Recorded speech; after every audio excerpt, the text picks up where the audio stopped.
సక్సెలాయిస్ పేరుతో దుర్గాప్రసాద్ అనే వ్యక్తి ఫ్రాడ్ చేస్తున్నాడు. ఈ వీడియోలో దాని గురించి ఇన్ డీటెయిల్ గా మాట్లాడుకుందాము. సో జనరల్ గా ఏంటి అంటే ఇతని ఆలోచన, ఇతని పరిస్థితి ఎలా ఉందంటే present first year second year లో ఎంతమంది పిల్లలు ఉన్నారు? లాస్ట్ ఇయర్ ఎవరైతే జాయిన్ అయ్యారో సో డిగ్రీ విత్ ఐఏఎస్ పేరుతో ANU లో జాయిన్ అయిన వాళ్ళు ఎంతమంది ఉన్నారు? ఇప్పుడు ఎంతమంది ఉన్నారు?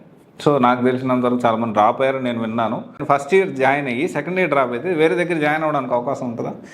దాంతోపాటు ఏ విధంగా ఫ్రాడ్ చేస్తున్నాడని నాకు అనిపిస్తూ ఉంది. సో దాని గురించి మనం మాట్లాడతాము. సో ఇతని పందా ఎలా ఉందంటే తక్షశిల IASలో డిగ్రీ విత్ IAS జాయిన్ అయితే ఎలా ఉంటుంది, ఎలా న్యాయం చేస్తాడు అని కాకుండా సింపతిక్ గేమ్ అనేది ఒకటి ప్లాన్ చేసి చేస్తా ఉన్నాడు అని అనిపిస్తూ ఉంది. ఎస్, లాస్ట్ ఇయర్ నీది బాగుందని చెప్పాను, బాగుంటే బాగుందని చెప్పాను. సో తర్వాత వచ్చేసి ఇప్పుడు దానికంటే బెటర్ ఇంకొక ఇన్స్టిట్యూట్ అనిపిస్తే 2024లో సో డెఫినెట్లీ ఉన్న వాటిలో కొంచెం బెటర్ నీది అనిపించింది. తర్వాత నువ్వు చేసే అక్రమాలు, మోసాలు అన్ని విషయాలు తెలిసాయి నాకు. స్టూడెంట్స్ కూడా కొంతమంది రకరకాల కమెంట్స్ రూపంలో వేరే వేరే ఇన్ఫర్మేషన్ రూపంలో నాకు షేర్ చేశారు.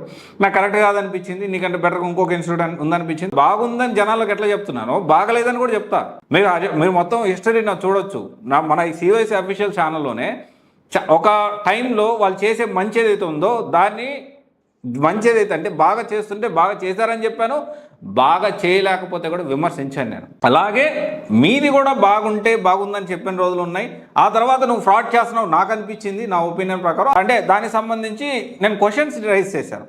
ఆ క్వశ్చన్స్కి ఆన్సర్ చెప్పడం మానేసేసి సింపతి గేమ్ స్టార్ట్ చేసినావు.